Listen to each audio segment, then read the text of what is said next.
তারা একটি পরিবারকে বাঁচাতে পারে, তারা একটি সমাজকে বাঁচাতে পারে। একজন শিক্ষিত নাগরিক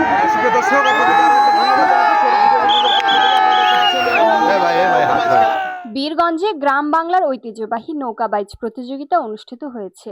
বিস্তারিত থাকছে দিনাজপুর থেকে মোহাম্মদ ফয়জার রহমানের প্রতিবেদনে। নৌকাবাইজ বাংলাদেশের একটি ঐতিহ্যবাহী গ্রামীণ ক্রীড়া, যা মূলত দেশের নদীবহুল দক্ষিণাঞ্চলে বেশি প্রচলিত। তবে উত্তরাঞ্চলে নদী ও জলাশয়ের স্বল্পতার কারণে এ ধরনের আয়োজন খুব একটা দেখা যায় না। তাই উত্তরাঞ্চলের জনপদে নৌকাবাইজের আয়োজন সবসময় ব্যতিক্রম ও আকর্ষণীয় হয়ে ওঠে।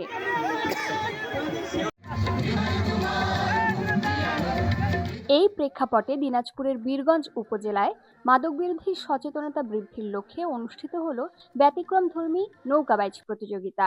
মঙ্গলবার 7 এপ্রিল দুপুরে বীরগঞ্জ স্লুইস গেটে বাংলাদেশ ইয়ুথ ফার্স্ট কনসার্নস এর উদ্যোগে এই আয়োজন অনুষ্ঠিত হয়।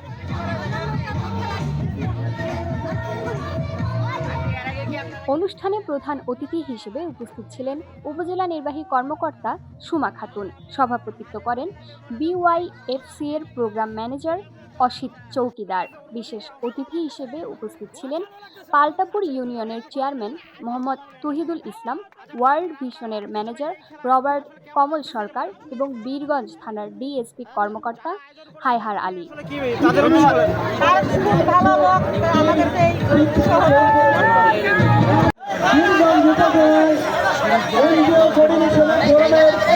বর্তমান দায়িত্ব পালন